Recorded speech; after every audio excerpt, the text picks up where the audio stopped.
When it's ready. Okay. All right. Well, good afternoon, everybody. So, welcome to our weekly seminar. Our speaker today is Nick Moore from Florida State University in Tallahassee, and Nick will tell us about his work on anomalous waves. Nick, please. All right. Thank you, Bartek. Pleasure to be here again and give another talk to a much smaller, more intimate audience. Thanks for coming. Okay, so I'll be telling you about anomalous wave statistics, some experiments and some theory we worked out. These are my collaborators here, all the people that made it possible. So this is a collaboration that came out of this institute, the Geophysical Fluid Dynamics Institute that we have at Florida State. Great little institute, interdisciplinary, draws people from all sorts of departments. Kevin Spear is my collaborator on this project. He's the head of the institute. He's an oceanographer. So he was the one that kind of initially motivated the project. The student who carried out all the work is Tyler here. He was an undergraduate student, which the work he did was absolutely astonishing. He's now a graduate student at University of Michigan. And then later, when we, to develop the theory, we brought on board these guys. Andrew Maida at the Cron Institute. His reputation probably precedes him. He's very well established, National Academy of Sciences member, too many awards to list.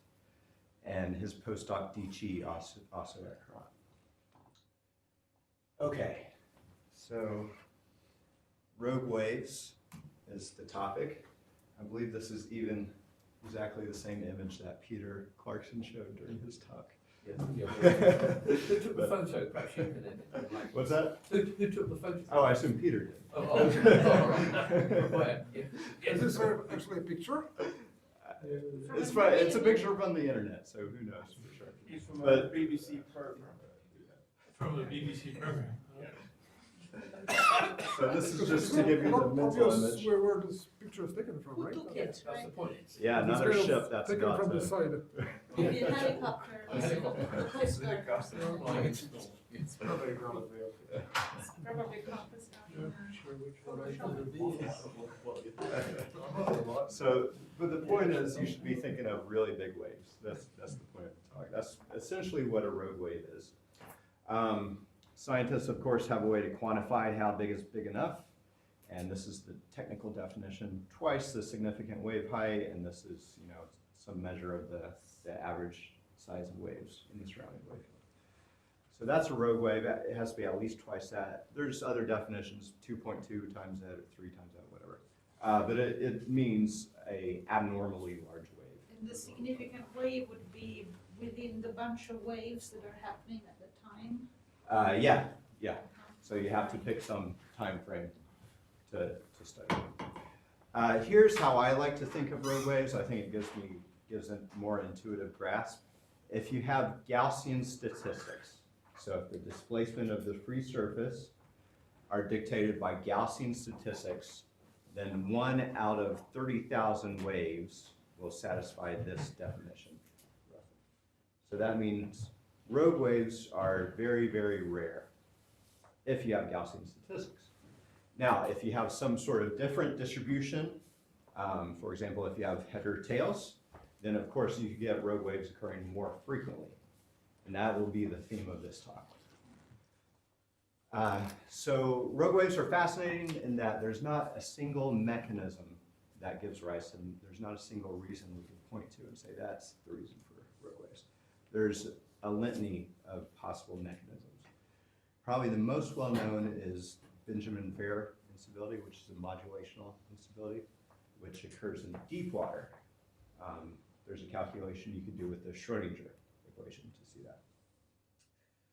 But we're not going to be talking about deep water in this talk because this was motivated by Kevin Spear's observations around us in the Gulf of Mexico, which is very near Florida State, where I am. And by the way, if you saw Peter's talk, he also saw rogue wave formation in shallow water using Boussinesq equations, which is a shallow water equation. So these things can happen in shallow or intermediate depths as well. So here's a motivating picture of the bathymetry of the Gulf of Mexico. And what you see is that the depth is in a few hundred feet in most places, which if you compare that to typical wavelengths, they're also a few hundred feet. I should convert that to meters, which means that you're not in the deep water regime. You're more in the intermediate or possibly shallow water regime. And secondly, bathymetry is certainly not uniform. You can see it has this quite complex structure here. Okay? It's not uniform and it's not a constant gradual slope either. There's all these interesting features, ridges, valleys, craters, everything like that. So there's some pronounced structure there. So what we wanted to do, and again, this started out as a student project, we wanted to design a simple laboratory experiment that has kind of the same physical characteristics here, but in a much simpler, more ideal situation where we could actually understand these waves. So this is what we designed for Tyler. We have this experimental apparatus in our lab at GFDI. It's very simple. It's just a long wave tank. It's roughly 6 meters long, and this is roughly 20 centimeters high. So it's long and it's narrow. And we generate waves with a paddle that's driven by a motor here. Okay, so we generate some waves, they propagate through the tank, and then at some point they encounter this abrupt depth change, which we create by just inserting a plastic step inside the tank. Okay, so then the wave field might change a bit, and we're going to examine that. So we're going to take images right there. And then at the far end, we have a dampener to dissipate the waves so that waves don't reflect back and pollute our measurements there. So we have primarily unidirectional waves going from left to right. So the important thing is that these waves are not strictly periodic, they're randomized. They're generated right here to be random.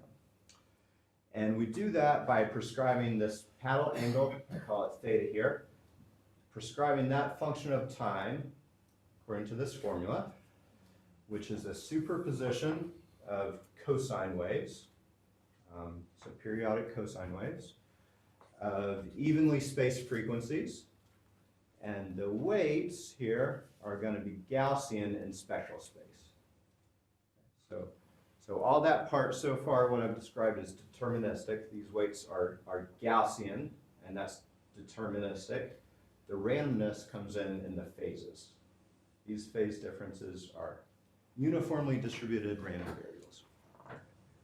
So by adding up all these cosine waves with random phases and these sorts of weights, we get a random angular motion for that paddle.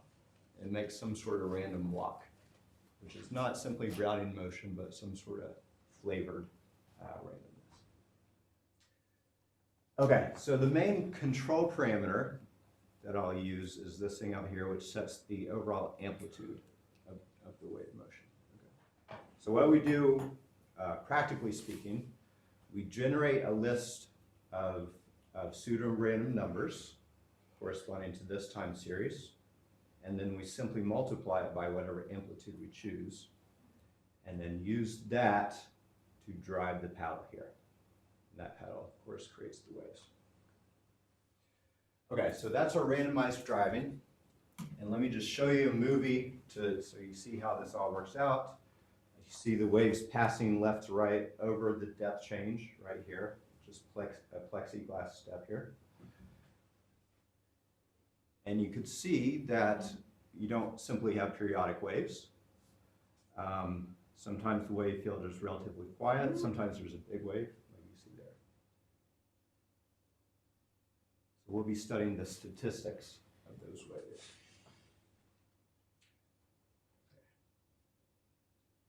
There is a dominant frequency here. You can see it here, the peak of the Gaussian, and that dominant frequency is 2 hertz in experiments. Okay, so these are some experimental measurements. What we do, we take those video images, we extract the free surface, and then we evaluate that free surface wherever we like. And here I've chosen two representative positions, one upstream of the step and one slightly downstream. So we first look at the time series, look at the free surface going up and down at that fixed location. We get plots like this, okay? Upstream and downstream. And to the trained eye, if you look closely, you might see a little bit of difference in these time series. You might see that this one seems to be shifted upwards a little bit, and the peaks seem to be a bit higher. But those differences, they really come out when you make a histogram. So that's down here. So this is the histogram surface displacement, which I call eta, and the probability of eta. So this is the upstream distribution, and it's nice and symmetric. Left-right symmetric. And you might imagine that that's a Gaussian. In a few minutes, I'll show you that it fits very well with the Gaussian. So how frequently you do sample the signal? How frequently? Much more frequently than the 2 hertz. It's 30 frames per second. So we have a lot of resolution in time. Okay, so upstream you have a nice symmetric distribution. Downstream you see something very different. You see a asymmetric distribution that has positive skewness. It's skewed towards the right with what looks like a heavier tail, slower decay on the right. And that's where large waves are, way out here. Very, very large positive surface displacement. Okay, so we see this dramatic change. Let's try to understand how these statistics vary with position. So now what I'm doing is I'm showing you a few statistical moments at every position within this little frame. So not just 2 representative positions, but a continuum of positions. Okay, so I'm going to show you these 3 moments, standard deviation, skewness, and kurtosis, against position, where 0 is where the depth change is. And this is for several different driving amplitudes, which I have here. Okay, so this is a lot of experimental data crammed into these 3 plots. Okay, so what you see, the standard deviation, now that is kind of the coarsest measurement of the size of waves that you can make, the standard deviation of the surface displacement. And what you see is that, of course, it increases with the driving amplitude. That makes sense. Bigger paddle motions make bigger waves. But what's interesting is that it doesn't seem to be sensitive to this change in depth. So it looks relatively constant for every individual experiment. The standard deviation does not change dramatically crossing the depth change. Skewness and kurtosis, you see a very different story. So upstream of the depth change, these guys are 0, which indicates nearly Gaussian statistics. By the way, this is excess kurtosis. And downstream, they jump quite significantly. So we even get skewnesses of almost 1, which is significantly skewed distribution. So what's pretty incredible here is that, well, you see a peak in the skewness. Okay? They jump to a peak value, then they decay downstream. Okay? Similar with kurtosis, and the location of that peak is the same in skewness and kurtosis. Nick, can you briefly explain what is skewness and what is... Oh, sure. Sorry. Sorry about that. No problem. Got chalk here?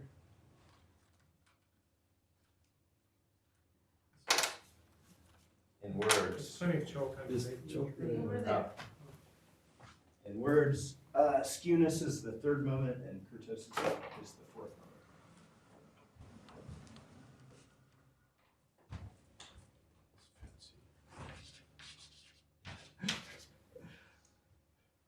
Someone told me that this is possible before the talk, and I had to try Andre. Okay, so the skewness of eta is expected value of eta cubed mean. And I gotta divide by, gotta normalize it somehow. This normalization is not really important. Try to get it right though.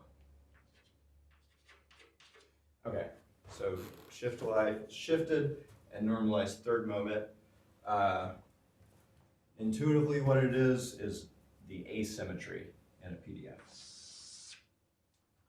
So PDF that's asymmetric has one like this has a positive skewness. This would have a negative skewness. A Gaussian has skewness of 0. Kurtosis is something similar with the fourth moment.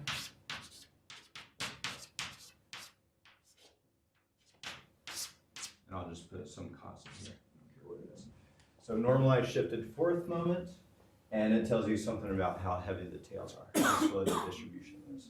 What you're showing is the How slow the decay is. corrected kurtosis, right? Because the Yeah, kurtosis of the Gaussian is yes, yes, 0. yeah, that's But correct. in words, kurtosis, it's whether it's like a top hat or like a spike. Yeah, That's the essential geometrical interpretation, isn't it? Yeah. And is yours, is it more like a top hat? Or is it like a spike? It's one or the other, isn't it? it's more slower decaying tails. Yeah, yes, it's like a flat. Well, I'm not Flatter, sure. flatter in the Yes. tails. It's interesting that you phrase it in terms of the tails. I think Yeah, conventionally that's people how I think think of it in terms of what's happening near the peak. But anyway, it's amounts to the same thing, I'm sure. Okay. All right. Because kurtosis measures how the probability of rare events That's right. differs from a Gaussian case. That's why I think of the tails. Okay, of course, yeah, that's the focus of the talk, yeah. Okay, so, and someone commented, this is, this is excess kurtosis, so kurtosis of 0 is Gaussian. Gaussian has a 0 kurtosis in this, the way it's defined things. 0 skewness, yeah. Okay, so the fact that skewness and kurtosis of each obtain a maximum value, means something about that underlying distribution.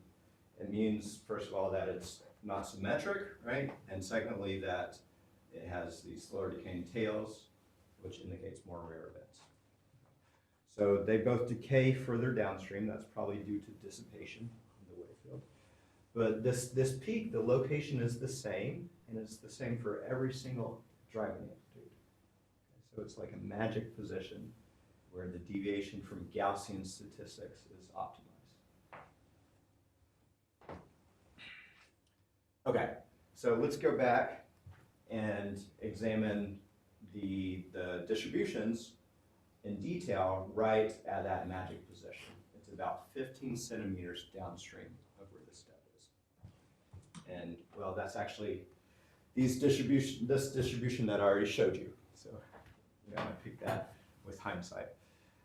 So now I'm fitting them. Now I'm fitting the upstream distribution with Gaussian in green, and you can see it's a very, very good fit. And the downstream, I'm fitting with the skewed distribution. What is that?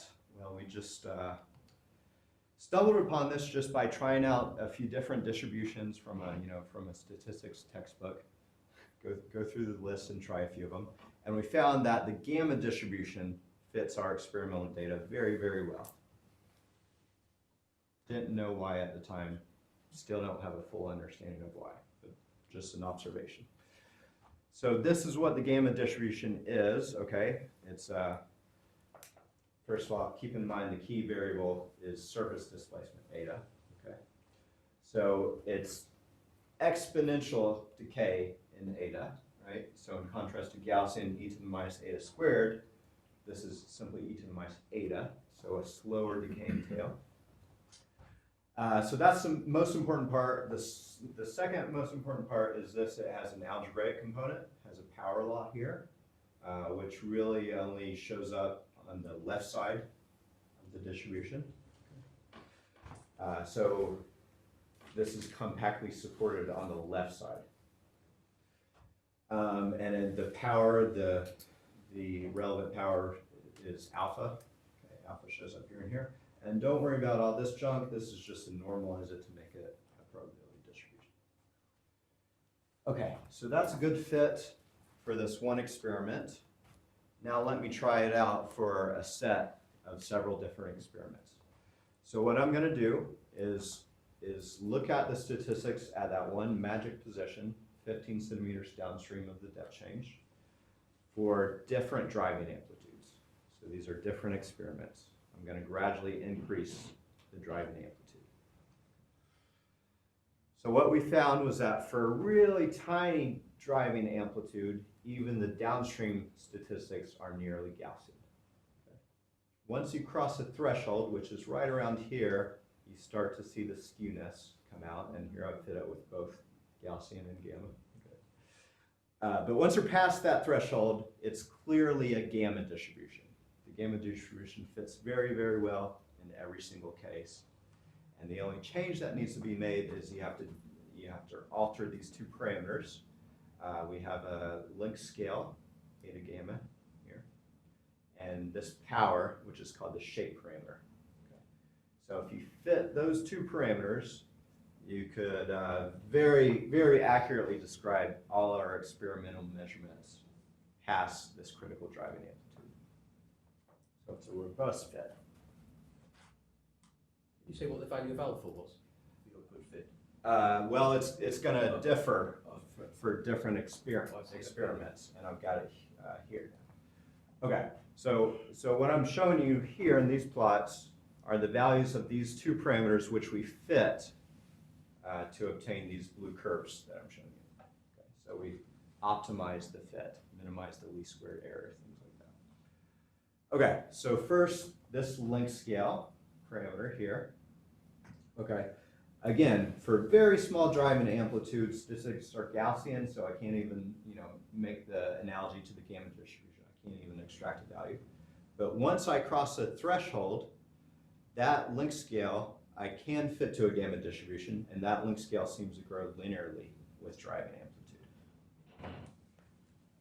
So far, just an experimental observation. Okay, the shape parameter, which tells you what that power is there. Again, for small amplitude, we just have Gaussian statistics, but past that threshold, it's 1 over alpha squared that seems to grow linearly. This, again, is simply an experimental observation.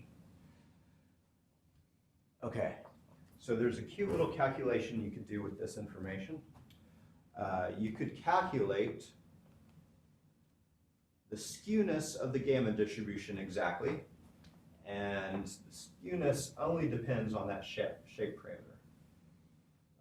Surprisingly, it doesn't depend on the scale parameter at all. So it depends on the shape parameter in this way, and since we observed 1 over alpha squared to grow linearly with driving amplitude, that indicates that the skewness should grow like the driving amplitude to a quarter power.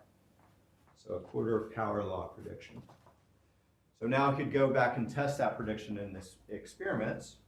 And what I do is I calculate the skewness directly in each of the experiments and make a plot here versus driving amplitude. That's the dots. And compared against this power law prediction, it fits pretty well.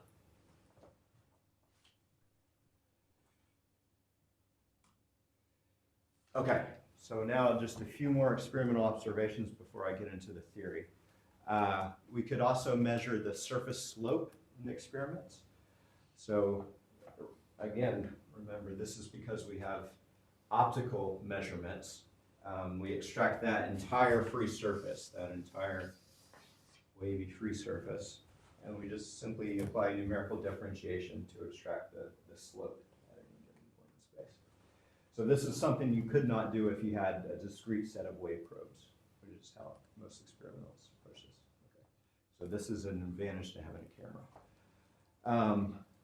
All right, so you could take statistics of that surface slope. Well, first time series looks like this, and downstream it looks like this.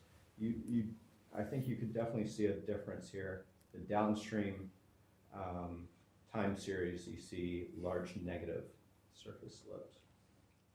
And then again, if you make the histograms, those differences really come out. So upstream, we have nearly Gaussian statistics for surface slope. And then downstream, I don't even know we have this spiky sort of distribution, which looks like it has a bite taken out of it on one side. This blue fit is the best fit we could come up with. It's kind of a Laplace distribution, and it's simply exponential in the absolute value. So that's what that is. Okay, and then the spectrum of the waves is also important. So we can take our optical measurements of the wave and perform a FFT and get our hands on the power spectrum. And we could do that for displacement and surface slope. And this is what we see upstream and downstream. This is the upstream power spectrum, and you see a large peak at 2 hertz. So that 2 hertz is the dominant driving frequency that's imposed by the paddle. So that makes sense, the spectrum would peak here. And then rapid decay if you go to higher frequencies. Okay, now downstream, you see this picture. It also peaks at 2 hertz, but the difference is you see a much slower decay at high frequencies, which means that high frequencies are more present in these downstream statistics. Similar story with slope, okay, fast decay, gradual decay, and then you see we estimated the power laws here. Okay, so these are all experimental observations. This is a summary so far. I'd like to check my time. Oh, okay, halfway through. I think that's perfect. Okay. So to summarize the main findings, it's the abrupt depth change that causes these anomalous statistics, and they're concentrated in a very small region, a short distance downstream of the depth change. The gamma distribution seems to robustly describe our experimental data. We don't know why. It was just kind of a finding that we stumbled upon. And this is kind of a fun calculation. Once you know the data is described by a gamma distribution, you can calculate in detail the probability of a rogue wave. And we found that under our experimental conditions, that probability can increase by a factor of 50 over Gaussian statistics. So these rogue waves become much, much more common in this setting. And that's because of the change in the shape of the distribution. Okay, so this was all published in PRF recently, and the whole time we wanted a theoretical understanding of this, and we're pushing Tyler to try to get that. And Tyler was amazing because he could not only run experiments, but he could also do theoretical work, and he could do serious mathematics, which is even our graduate students don't have that dual capability. So he was a phenomenal student.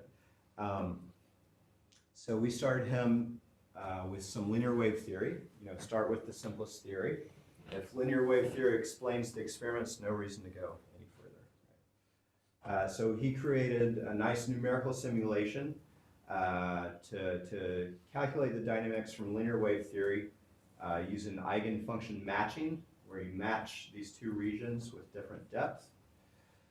And what we found was that, well, we kind of expected this, but when you put in the depth change, if you input Gaussian statistics upstream, you always get Gaussian statistics out downstream. Okay, no matter what you change. So that means linear wave theory is insufficient to describe these experiments and the anomalous waves. You have to incorporate some nonlinearity, and one way to do that is to, again, take small steps, incorporate weak nonlinearity, as in the KdV equation, which is here, okay, which has weak nonlinearity and it also has weak dispersion. Okay, so we started thinking about KdV, and this is where Andy Maida enters. And I should say, presenting this at a complex analysis seminar is very much a stretch because you're not going to see any complex analysis here. It's simply a problem that could be approached with the techniques of complex analysis. I haven't done it yet, but I want to present it just maybe to stimulate ideas if other people, if it stimulates ideas in other people. Okay, so here is the KDV theory that we worked out. So Andy Maida saw me give this talk at the Krant Institute, and he came to visit Florida State, so he actually saw it twice. And over those 2 times, I guess his mind is always working, and he worked out some ideas, and at some point, a few months after he saw me give my talk, he contacted me, and he said he had some good ideas and we should work them out together.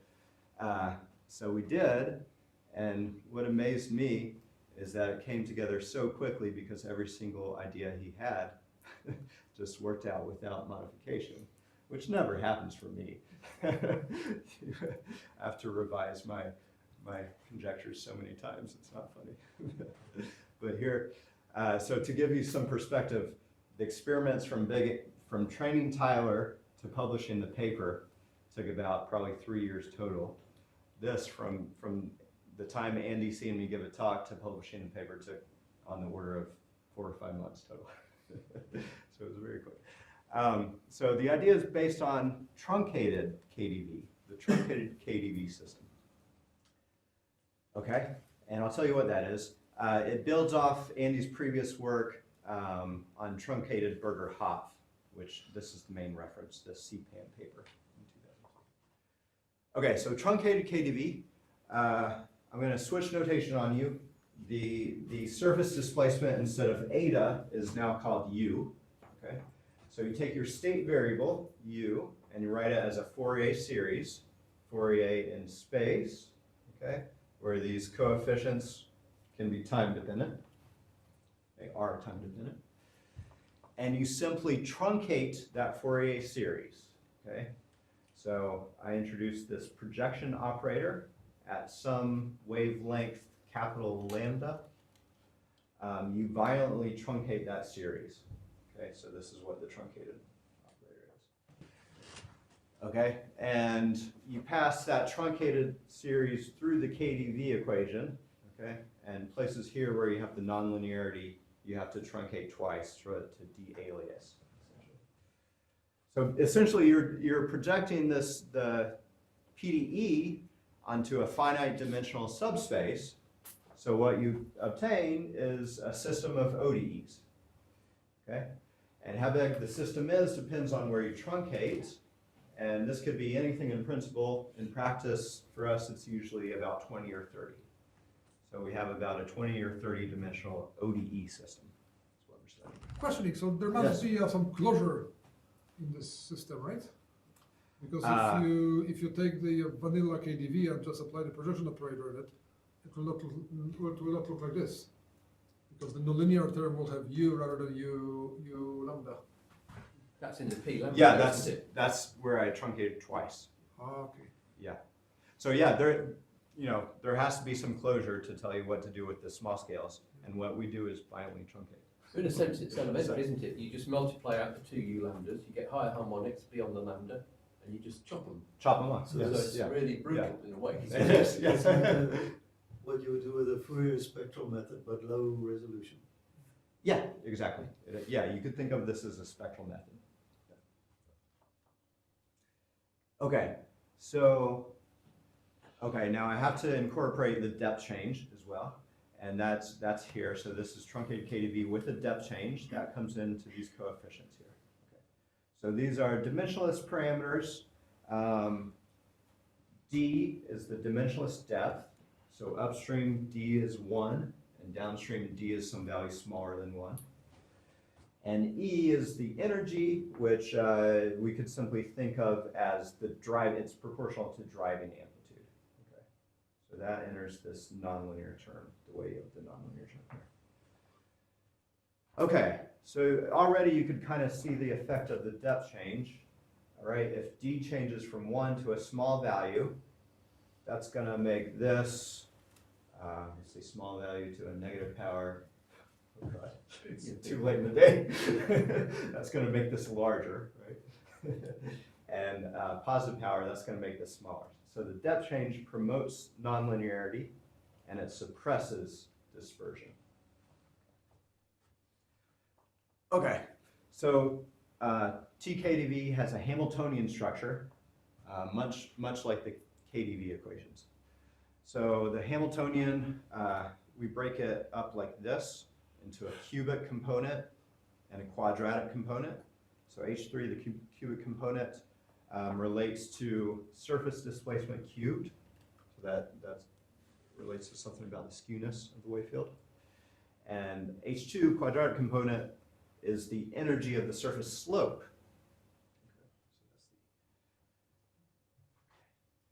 So to get the Hamiltonian for KdV or truncated KdV, they're the same. You simply put them together with a sign difference and with these weights here, the same weights that were in the dynamical equation previous slide. So since these weights change, the Hamiltonian changes. So this is not actually a Hamiltonian system in its entirety. It's one Hamiltonian system upstream and another Hamiltonian system downstream. So it's two Hamiltonian systems patched together.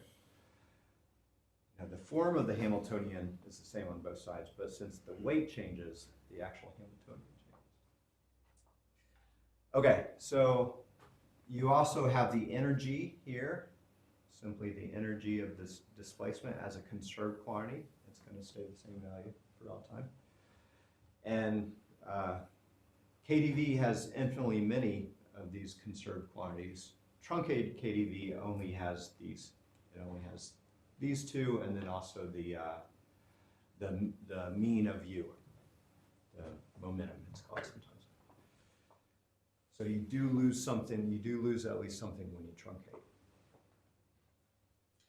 Okay, so if you know the Hamiltonian, you could immediately write down a Gibbs measure, an invariant measure that's conserved over the evolution of the KdV system. And so this is the form of the Gibbs measure. This is, if you've never seen it, just take my word for it. This is the canonical form of Gibbs measure. It's simply negative exponential in the Hamiltonian. And the reason why that is, and briefly, is that this maximizes entropy. Okay, so this part is very, very standard. Theta is an important parameter. That's the inverse temperature of the system. So this all lives within a statistical mechanics framework. Okay, so inverse temperature is going to be the key parameter that I tune to kind of see if I can match the experiment. And then this has to be here. So delta, direct delta function in the energy. I'll tell you why it has to be there. This is sort of a bizarre Hamiltonian system in that it's sign indefinite in the far field. So if you look in the very far field, you know, either very, very large positive or very large negative Hamiltonian, because this u cubed changes sign in those two directions, in one direction or the other, this is going to blow up, which means it's not going to be normalizable. So this is a big problem. But again, Andy's idea based on his CPAM paper is to violently fix the energy. Just fix the energy, which means that you're confining to a compact surface. Okay? And that means that the Hamiltonian is going to have a max and a min. And that means there's no problem with this definition of the Gibbs measure.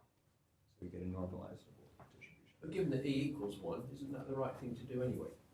Because Well, one could also, ostensibly, you could also consider different values of fixed energy. Right? You could consider an ensemble with many different fixed energies. oh, I see. Right? And then that's where you would get. But in each realization, E has a definite value. So if you put E equals E0, you just have delta E minus E0. So isn't that just, Well, there's no real... But this is a distribution that describes an ensemble. So what we're saying here is that every trajectory in our ensemble has energy of 1. Oh, okay. We're not considering any other energies. Yeah. Okay.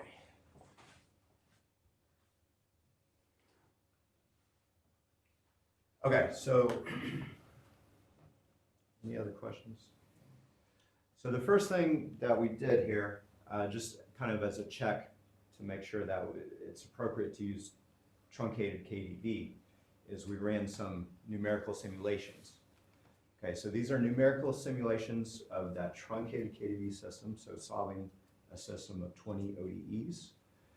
Now it is tricky because we want to do long horizon simulations, and we have these conserved quantities which we want to remain conserved. We do not want those drifting due to numerical error. So we had to use a symplectic integrator.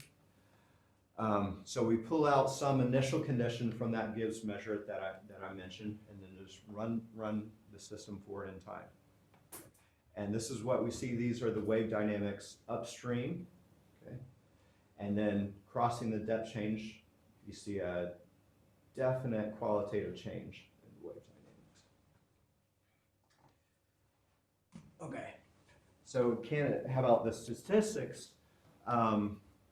So these are, so we're looking here at the skewness from those direct numerical simulations. Crossing the depth change is at 0, and you see the skewness jumps up in all these cases. Okay, so that's a good sign. That's like the experiments. And these different curves are different values of the inverse temperature. Okay, it turns out we have to use negative inverse temperature in this formulation. And again, that theta, that inverse temperature, is my tuning parameter that we're going to use to try to match the experiment.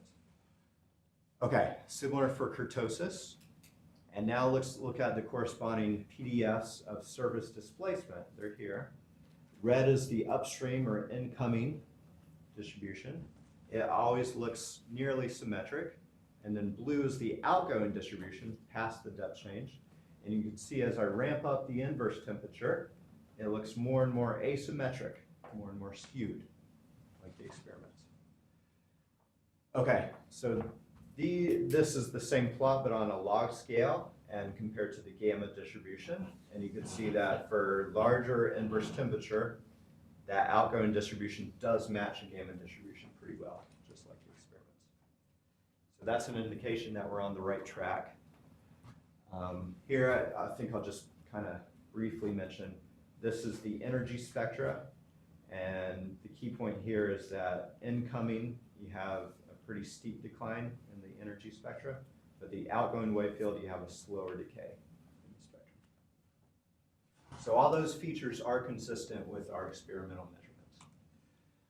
Okay, so now instead of simply running numerical simulations, I'd like to try to get my hands on that outgoing distribution analytically using this idea of Gibbs measures. See if I could understand why the gamma distribution is what emerges. Okay, so here the key is a statistical matching condition. This is the key to it all. So what this says, let me walk you through this. So at the depth change, the surface displacement has to match. Surface displacement has to be continuous across the depth change. Okay. And the Hamiltonian is a function of the surface displacement, so that Hamiltonian also has to match across the depth change. And that has to be for every single trajectory, every single solution trajectory, you have to have that matching. And so if it matches point-wise, on a trajectory by trajectory basis, it also has to match an expected value. And that's what this statistical matching condition says. It says that outgoing Hamiltonian, whether I take the expected value with respect to the upstream Gibbs measure or the downstream Gibbs measure, those two expected values have to match. So what that does for you, you have these two Gibbs measures, upstream and downstream. They have potentially different inverse temperatures. So we look at the upstream inverse temperature as given. That's kind of the arbitrary state of the incoming wave field. And that could be tuned. I could adjust that to describe different states. But the outgoing inverse temperature is determined by this statistical matching condition. So I find the value of theta plus that satisfies this equality. So that makes theta plus a function of theta minus. Okay, and so now instead of running temporal dynamics, I could simply reduce the problem to sampling from these Gibbs measures. So this is this plot shows you that statistical matching condition, right, where I calculate the outgoing inverse temperature as a function of the incoming one, and it has some relationship here, not a simple linear relationship, has some curvature. And these are the PDFs of the Hamiltonian. So black is upstream, has some distribution, and then downstream, the Hamiltonian grows in its value. And this is the PDF with respect to the upstream and the downstream Gibbs measure. Okay. So a lot of variations here. But the key thing is that this blue and red, they match in their mean value, which is exactly this statistical matching condition. Okay. So this picture is just confirmation that I've successfully enforced the matching condition. And now what we really want is the distributions of surface displacement, and these are the resulting distributions. So red is upstream, okay, for some value that was kind of arbitrarily chosen of the inverse temperature, and you can see red is nearly symmetric. And then enforce the matching condition to calculate this outgoing distribution, and you get the blue curve, which is decidedly asymmetric. Okay. And then you could also look at the spectrum, and again, outgoing, you see a slower decay in the spectrum. So what I've done is I've transformed the problem to simply sampling, which is much simpler and much more direct than running long time numerical simulations of a ODE system. Okay, so this is kind of one of the key payoffs that you get from simplifying the problem. I could really scan parameter space now. I could easily scan parameter space. And I could make these color charts of the skewness upstream and downstream as it depends on these two parameters, the driving amplitude and the inverse temperature that I input into the system. Okay, so this is upstream and this is downstream skewness, and they may look the same, but the scales are very different. So the scale is 0.5 and the scale is 3, which means that in almost every case here, there's a significant enhancement of the skewness, just like we saw in the experiments. Once the waves cross the depth change, the skewness skyrockets. And you can see that in more detail here in this plot. Okay, so what this shows is the skewness, incoming and outgoing, for different values of that inverse temperature, that tuning parameter. And in every case, the outgoing skewness is much higher than the incoming skewness. Looks like about a factor of 3 higher. Okay. And you could even derive an analytical formula for that outgoing skewness. So this is something that Andy Maida and D. Chi did. I wasn't involved in this part. This is the formula that they obtained. And I saw this, and I started thinking about it, and it's a rather complicated formula. It's not immediate how to interpret it. But once you unravel the non-dimensionalization, kind of think through it, it gives you this relationship, which I argue is a little bit simpler. So this is in terms of the experimental variables that I can measure. So this formula says that the downstream skewness of the wave field divided by the difference in variance of the slope should scale with the system parameters like this. And these parameters, this is the driving amplitude to the negative third power and the depth ratio to the third power. So it takes a little while to digest. But again, it's the ratio of the skewness to the change in the variance of the slope that scales as such. So this is really a theoretical prediction that I could test. I could go back and test directly in my experiments. You know, when we were initially doing the experiments, we had no reason to ever calculate this ratio.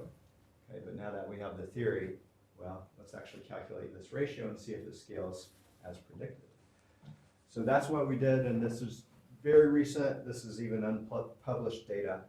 So this is that ratio measured in the experiments, okay, versus the driving amplitude. Okay, those are the black dots. And it's predicted to scale like the driving amplitude to the negative third power. That's the red line. And you can see a very good fit here in that decay for large driving amplitude. Okay. So that's a rather rewarding result to get from the theory. Okay, so again, no complex analysis, but it's definitely a problem that can be tackled with complex analysis. Maybe that's in the future. But for now, I'll stop, show you the references, and let you ask questions if you have any. Thank you, Nick, and indeed, we do have some time for questions, comments. Regarding the interpretation of the gamma distribution, depending on the values of the parameters, it can be the chi-squared distribution, which is a sum of squares of normal variance. Did you come across this fact? Because that might explain it in some way. Does that mean anything? I'm not that familiar with that. I think I've seen many standard distributions, they do arise in a natural way from simpler distributions. And as I say, for one particular value of the parameters, it's the sum of independent squared normal variables, which might fit in a very natural way, because you're starting out with certain Gaussian statistics. Mhm. And if in some sense you're adding a lot of them, squaring them, get positive values, adding them, that just might give you some interpretation there. Okay. Anyway. Yeah, that's something to think about. Thank you. Yeah, works out nicely for KDV. You did mention the Boost-Ness system as another possibility to look at. Have you considered looking at other shallow water systems? I haven't. I mentioned Boost-Ness because it was in Yeah. Peter's talk, which Yeah. I found really interesting. But Boost-Ness is basically, correct me if I'm wrong, Peter, KDV, but it allows waves in both directions. So it removes the assumption of unidirectional propagation. And then, yeah, you could certainly consider the full shallow water, like Saint, but not shallow water equations. So this is good evidence that KDV is the right system to consider. Well, at least in our context, right? And we force the unidirectional waves by having the dampener. So at least in that context, it seems to be a good descriptor. So intuitively speaking, what makes the truncated KDV a better model than just vanilla KDV? Yeah, that's a great question. Well, first of all, I should say I don't know for sure that it's a better model than vanilla KDV. There were reasons that you used it. What's that? There were reasons for you to use it rather than the standard. Yeah, reasons of simplicity for sure, right? An OD system I see. is easier. Just to handle. economy of calculation. Yeah. You could actually get your hands on the Gibbs measures and sample from those. I see. You have a finite It's dimensional more space, tractable. right? More tractable. But I mean, there is a lot to your question in that. So any model does lose validity at a certain length scale, right? So that could be some justification for truncating KDV. Then the question is, is it better to truncate, or it's probably better to model those dynamics on a small scale in some way. But let me finish with this. There are differences in KDV and truncated KDV and the long time dynamics. So KDV eventually tends to solitons, right? Long time asymptotics. And truncated KDV does not. Okay? Intermediate time, it starts to form things that look like solitons, but over longer times, those solitons break up, and it's actually more mixing dynamics, more turbulent dynamics, which is odd, and it seems actually to be a necessary type of behavior to account for these sort of statistics. So in that sense, it does seem like TKDV seems like a better descriptor of reality than KDV. Andre? But related to this capital lambda that determines how many modes you actually take. Yeah. How sensitive are your results for that particular parameter? That's a good question. Not very is the short answer. And that's something we're looking at closely in a paper that's being written right now. But let me tell you a few things. First of all, and told you how quickly this was published, right? This was our joint work together. And then already these two guys without me published another paper already out this year. So they examined really severely truncated systems, like 2-wave modes or 3-wave modes. And they found, similar qualitative behavior. So even brutally truncated systems exhibit similar dynamics. I have one more question. So I guess if you replace a step up with a step down, this won't necessarily flip the sign of skewness. Right. I think it will not enhance anomalous statistics. It will not. I think it'll either keep Gaussian statistics. I think it'll probably maintain Gaussian statistics. Interesting. No, after you, sorry. In the experiments, did you observe any correlation between the size of the driving amplitude and the occurrence of an anomalous wave? Yes. Yeah. And that you could see. You could see that. You could use like the skewness as a diagnostic. I think, after years of looking at this, it's come to me that the skewness is the main diagnostic here. Okay.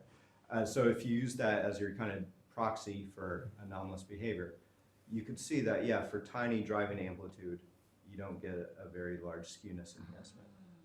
But for larger driving amplitude, you get a larger enhancement. So would that be some progress towards the understanding of the reason why rogue waves occur? Yeah. I mean, I think it's in this situation. I think it's the combination of the change in bathymetry, the sudden change in bathymetry, and having a sufficient driving amplitude. So regarding your statistical mechanical analogy, I do recognise some of the formulae as being standard, but in a different notation, where you have things like e to the minus b to t. And the other key concept, of course, there is equipartition of energy, where on average the energy is partitioned. You have half kT per degree of freedom.